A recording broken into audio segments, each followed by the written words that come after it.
Саламатсыңарбы урматтуу окуучулар, бүгүнкү тарбиялык саатыбызды баштайбыз. Сабакты баштаардан мурун биз жагымдуу маанайга көңүл буралы. Азыр жуп-жуптар менен бири-бирибизге жагымдуу сөздөрдү айтабыз, Сандык сен күчтүүсүң. Каты-катыдан, Ислам сен жакшы окуйсуң. Элдинасың солосуң. Адинасың кепиктериң узун. Жакын сен калайбек бүгүн солосуң. Рахмат. Жагымдуу биринчи этабына көңүл бурабыз.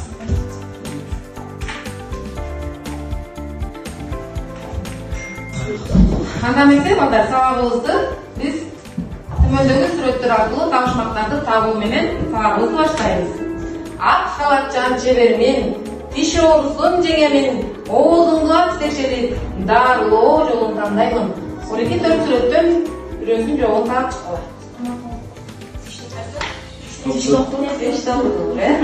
Андан кийинкиси. Жашыл талаа иштерим, дыйканчылык өнөрүм, азыктарды өстүрөм, элге кызмат өтөймүн. Дыйкан. Дыйкандын дагы эмне дейбиз? Фермер дагы. Агроном, Колума шприц кармак, чакан сайма таямын. Дарыларды жиби берип, бейтаптарды карайм.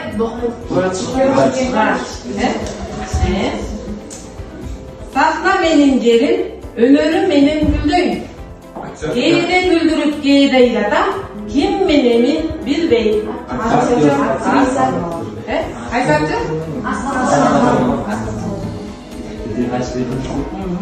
Анда бизде силерге суроолорду узатайын. Силер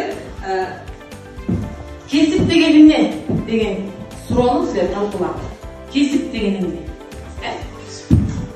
Азыркы замандын талабын алайык, кайсы кесиптер өнүгүп жатат силер талкуулайсызбы? Талкуулайсыз.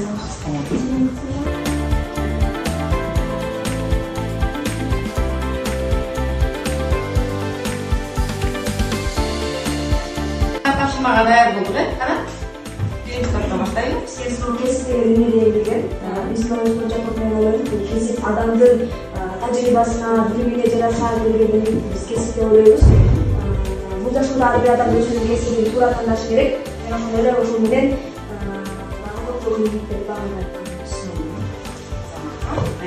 Силерге кетип суроо бердилер. Азыркы заманда өнүгүп жаткан. Азыркы заман санаттеш заман болгондуктан азыр программисттер, программалоо, айтишниктер өнүгүп жатат жана юрист, врач, кесиптерден көп акча табат жана өнүгүп жаткан адамдын жашоосуна эң керектүү кесиптер деп ойлойсуң. Сен эмне болдуң эле? врач. Ким айтып койду? Ким эмне деп ойлоп атат?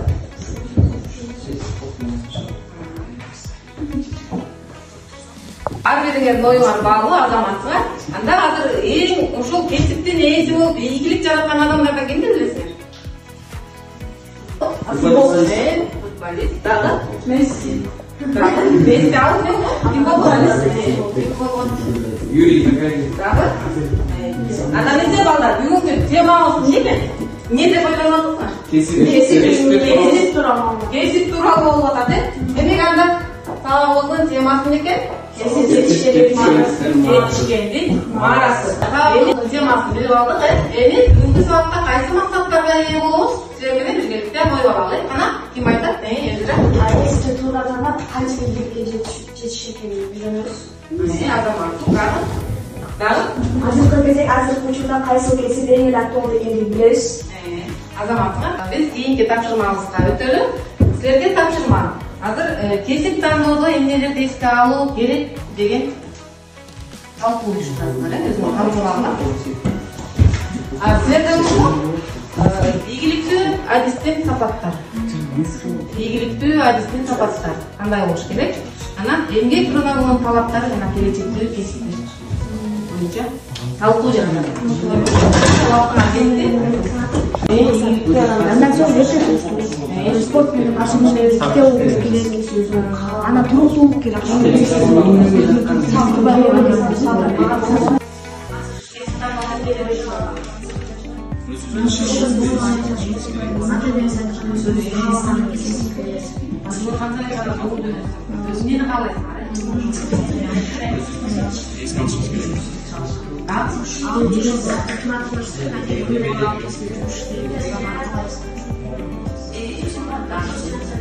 Tamşımağın üstüge dayanmıştı ona.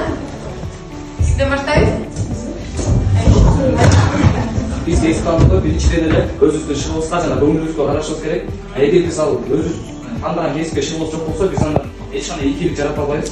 Ошондуктан биз деген өзүбүздүн шыбылышка карап, эч качан кесиптердин акчасын айлыгын карашыбыз керек. Анткени ал кесиптин эксперттерине айлык көп түшөт. Өзүбүз ошол кесиптин туу чокусуна жетишибиз керек. Сага кесиптер жак. Мага милиция болду. Рахмет көп.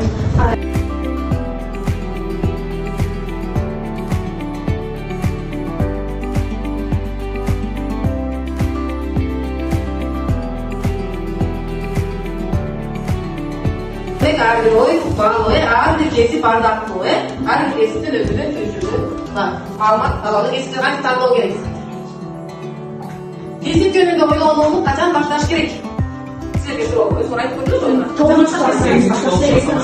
Демек, келечектеги кесип тууралуу ойлонууну биз 8-9 класста эле баштап ойлонуп, план коюп башташыбыз керек. 11-11 класты бүтүп жатып, биз эмнеге даярданабыз? Кеч болуп тууралуу, кеч болуп калышы мүмкүн экен. Эми адам өзүнө жаткан жумушту жасаганда бактылуу да, ийгиликтүү да боло алат. Ошол кесипти өзү тандап алсак экен, канча жакшы болуп жана берет. Уламандан арганы эсенденип, жакшы көрүп, ажабай иштегенге мүмкүндүк алат экен. Эмнеге кызыгам? Ошол мисалы силер ойлошуңар керек экен, мен эмнеге кызыгам деп өзүңөргө анализ беришиңер керек экен. Кызыгуу адам маанилүү. Анткени качан сиз кызыккан нерсеңизге маек болгондо, нагрый жаңылык жыйынтыктарга жетелиңизди байкайсыздар. Ал эми сиз тандаган кесип менен өмүр бою аралап берсеңиз, ошол кесип эмне кылат? Силерге берекесин берет. Демек кызыгып иштесеңиз эмне болот экен? Берекеси болот экен ал жумуштун, мүмкүнчүлүктөр кандай? Адам кесибин жөндөө шыгына жараша тандоосу арзайт. Жарайт өтүп бар, демек силердин оюңар деген туура экен. Демек кайсыга ашыктуу болсоңуз, ошого карап тандооңор абзел болот экен. Эмгек рыногундагы кайсы кесиптерди талап күчтүү? Бүгүнкү күндө дизайнер. Эмгек рыногундан кайсы кесипти талап күчтүү? Жана айтып өткөнбүз, кайсы? Программист, дизайнер, программист, дагы? Дизайнер, дагы? юрист, дагы? Эмек кесип тандоодо китептин таасири. Китепти эмне кылышыбыз керек? Көбүрөөк окушубуз керек болот. Китепти жазуучу, адабиятчы окумуштуу эле окушу керек эмес. Китепти ар бир адамдын окуусу замандын учурунун талабы. Кесип тандоого китептин кандай тиешеси болушу мүмкүн? Бизге түздөн-түз бул китепти танда, же болбосо бул кесипти танда деп бул моорекин окуу деп бизге бербейт, Демек аны эмне кылышыбыз керек экен? Өзүбүздүн кызыгуубуз менен кандап ошол китеп окуганда деле ошол кызыгып эмне кылышыбыз керек экен? Өзүбүздү окушубуз керек болот экен,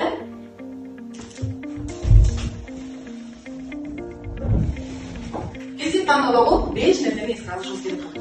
Кайсыл кесипке барганы жатсаңыз, ошол кесипте иштеген адис менен баргалашып көрүңүз. Мисалы силер кайсы кесипти тандасаңыз, ошол кесипти аркалаган адис менен баргалашып көрүшүңөр керек экен. Жумуштан жакшы жана жаман жактарын изилдеп чыгыңыз.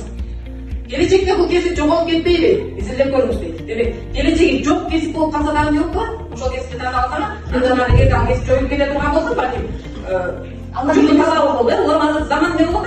Өзгөрүлүп атат, Ошону дагы эске алып туруп, анан кийинкине дагы эмне кылышыбыз керек экен? Сыпамдашыбыз керек экен, Жумуш берүүчүлөр кимдер? Ала Кыргызстанда көп, же тескерисинче азбы дегенди дагы эске алып, анан мисалы кайсыл жумушта көп орун бар, ошол экен эске алышыбыз керек экен. Анан эң аягынан жана силер айтып өткөндөй эле айлык маясы кандай деп өзүбүзгө суроо коюп, ошонун баарын анализде отуруп, анан эмне кылышыбыз керек экен? Кесипти тандашыбыз керек болот экен. Анан биз мен китепти окуй албай койдум, эми кирбей койдум, жок мен бул жумушту аткара албай калдым, аны аткарбашым керек экен дебей эмне кылат экенбиз? кыла алам. Мен ошону жардашым керек. Анан мен моорекени каалап жатам, мен ошол рекеге жетишим керек. Мен могул максатка жетишим керек деп алдыга эмне коюшубуз керекпиз? Максат коюп алышыбыз керек болот. Ошондо биз кесиптин, мыкты кесиптин ээлери болуубузга түрткү берет. Ana балдарда кийинки тапшырмага өткөнүдө мен уюлдук телефонуңардан ушул кесип тууралуу тест бердим. Ошол тестти аткарып, анан аягында кайсыл кесиптин ээси болдуган кайтарып айланышпаңыздар.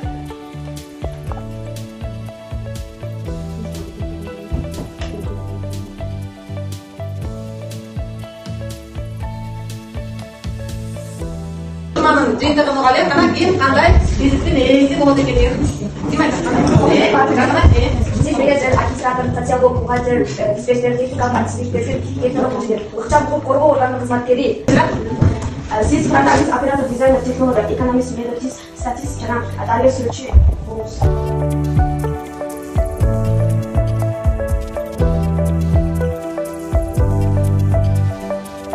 Силер кесип тандоого кичине багытталдыңар, азыр силер айтып атасыңар, ислам айтып атат, прокурор болом деп атат, өзү айтып атат, дизайнер болом деп атат. 10 жыл кийинкиңерди элестетип көрдүңөр беле? 10 жыл кийинкиңерди. 10 жылда мен кандай болом, кайсы кесиптин ээси болом, кандай жумушту аткалайын деп элестетип көрдүңөр беле? Ким айтты? Мен 10 жыл мурун элестетип көргөм. Анткени Кыргызстанда дизайнер көп деле тармак болгон эмес. Кыргызстанда модель кандай кийиш керек, кайсы түстө мен ошондуктан аялдардын, кыздардын сулуу болуш үчүн өзүмдүн кийимимди тигип, жана аларга сатып, аялдар сулуу болуш керек. Алдын элестетип көрдүм, 10 жыл кийин. Андан биз көрүп көрөлү, 10 жыл кийин кандай болорубузду көрүп көрөлү. Акырын кол коюп көрөбүз,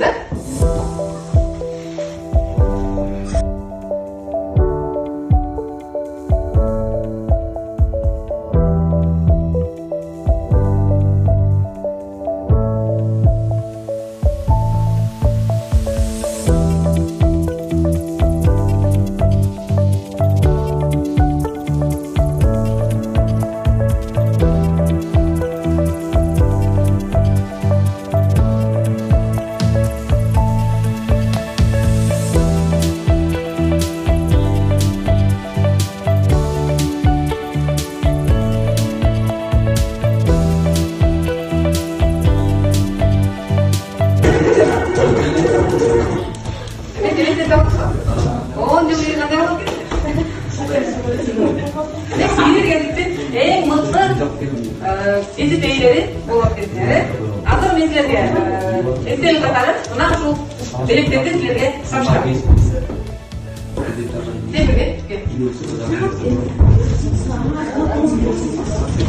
Эң мыкты учкуч кесип ээси келечектеги.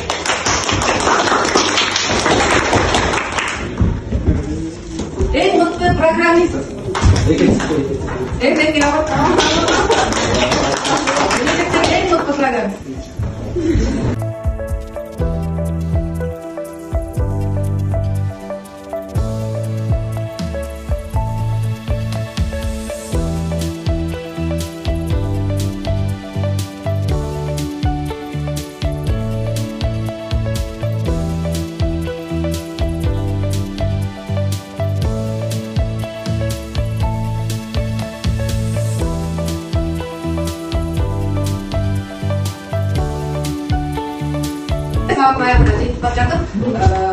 Менде суроо бар, жолу кимде деген ыкманы колдонобуз. Кана, ким суроо берет, жолу кимде дейт.